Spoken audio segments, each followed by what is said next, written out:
হে everyone, চলে আসলাম নতুন আরেকটি ভিডিও নিয়ে। তো এখানে দেখো আমি মশলা গুছিয়ে নিয়েছি, আর এখানে তেজপাতা, গোটা গরম মশলা, আর এখানে দুটো আলু, আর এখানে দুটো তিনটে পেঁয়াজ কুচিয়ে নিয়েছি। তো আজকে আমি রান্না করতে চলেছি হলো মুরগির ঠ্যাং, স্টমাক আর গলা।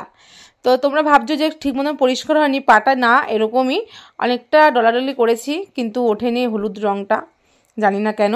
আর এখানে দেখো আমি ঝাল ঝাল করে রান্না করবো দেখে একদম বেশি করে লঙ্কা দিয়ে মশলাও করে নিয়েছি। আর এদিকে গ্যাসে আমি কড়াই চাপিয়ে দিয়েছি গরম হওয়ার জন্য। তো এই দেখো কড়াই গরমও হয়ে গেছে। এবার আমি তেল দিয়ে দেব।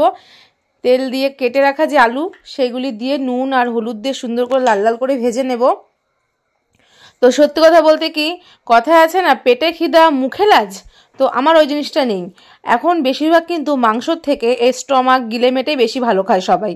তো অনেকে আছে লজ্জায় বলে না, অনেকেই আছে শেয়ার করে। তো আমি শেয়ার করলাম, আমি এসব সত্যি খুব ভালো খাই মাংস থেকে। তো যাই হোক, এখন সুন্দর করে লাল লাল করে আলুগুলো ভেজে নেব।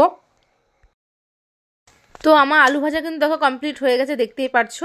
তো যেহেতু আমি এক হাতে মোবাইল আর এক হাতে খুন্তি ধরেছি, তার জন্য দেখাতে পারলাম না সব কিছু ঠিক মতন।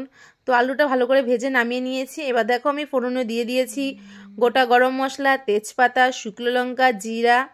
এবার আমি কেটে রাখা পেঁয়াজগুলো দিয়ে সুন্দর করে পেঁয়াজগুলি ভেজে নেব চকমক করে।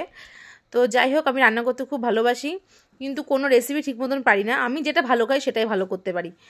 আর চলো, এবার দেখো আমার পেঁয়াজটা কিন্তু ভাজা হয়ে গেছে।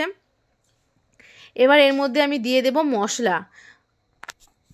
মশলা দিয়ে ভালো করে এবার এপিট এপিট করে সুন্দর করে নাড়াচাড়া করে মশলাগুলো সুন্দর করে ভেজে নেব। এবার মশলার মধ্যে আমি দিয়ে দেব পরিমাণ মতন হলুদ গুঁড়ো আর লবণ দিয়ে সুন্দর করে ভেজে নেব মশলাটা, যতক্ষণ না মশলার গা থেকে তেল ছাড়ে। তো চলো ভালো করে মশলাটা কষিয়ে নিই। তো রান্নার রেসিপি আমি দেখাচ্ছি না, মানে আমি কীভাবে রান্না করি সেটাই তোমাদের সঙ্গে শেয়ার করছি। তো যাই হোক, দেখো মশলা কষানোটা কিন্তু হয়ে গেছে, দেখতেই পারছো। তো সবার রান্নার ধরন কিন্তু একদম আলাদা। তো এইদিকে দেখো আমি এই যে কেটে রাখা মানে আমার সরঞ্জামগুলো দিয়ে দিলাম, মানে গলা, স্টমাক আর মুরগির পাগুলো দিয়ে সুন্দর করে নাড়াচাড়া করে নিলাম। আমি যেহেতু মেটে খেতে পছন্দ করি না, তাই এর মধ্যে আমি মেটে দিইনি। তো এইভাবে ভালো করে সুন্দর করে 10 থেকে 15 মিনিট ভালো করে কষিয়ে নেব। তো দেখো 10 থেকে 15 মিনিট কষানোর পর আমার এই অবস্থা হয়েছে। এরপর আরও কষাতে হবে, কারণ কষানো এখনও কিন্তু হয়নি, রং দেখে বোঝা যাচ্ছে। তো ভালো করে আবার কষিয়ে নেব। তো চলো কষানো হোক। এবার কিন্তু আমার মাংসটা সম্পূর্ণ কষানো হয়ে গেছে। তো দেখতে পাচ্ছ আগের রঙটা দেখলে আর এখনকার রঙটা দেখলে বুঝতে পারবে আমার মাংসটা কিন্তু হয়ে গেছে। এবার এর মধ্যে আমি ভেজে রাখা আলু দিয়ে কিছুক্ষণ নাড়াচাড়া করে এবার পরিমাণ মতো জল দিয়ে দেব। জল দিয়ে এটাকে 10 মিনিট ধরে ফুটতে দেব।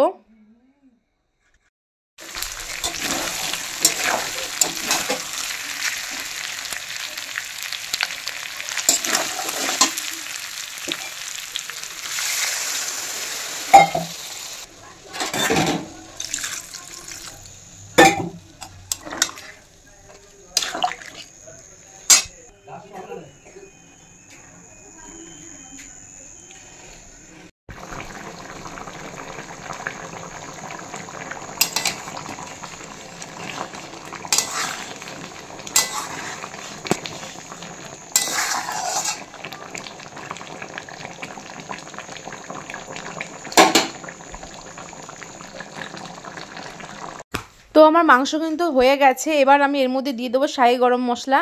গরম মশলা দিয়ে ওই 10 থেকে 15 সেকেন্ড একটু ফুটবে, তারপরে আমি নামিয়ে নেব।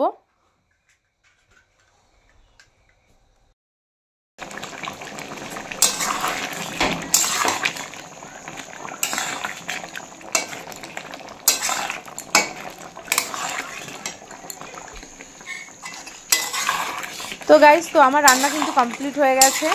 তো দেখো কেমন হয়েছে, তোমরা দেখেই কমেন্ট করো কেমন হয়েছে। আমি তো খেয়ে বলেছি ওয়াও হয়েছে, মানে অসাধারণ হয়েছে। তো এই যে হলো ফাইনাল। তো ভালো লাগলে ভিডিওটা লাইক, কমেন্ট, শেয়ার করে দিও। যারা ফেসবুক থেকে দেখছো অবশ্যই কিন্তু ফেসবুক পেজটি ফলো করে দিও, আর যারা ইউটিউব থেকে দেখছো অবশ্যই কিন্তু আমার চ্যানেলটা সাবস্ক্রাইব করে দিও। টাটা, দেখা হচ্ছে অন্য কোনো পর্বে। ততক্ষণ তোমরা ভালো থেকো, সুস্থ থেকো।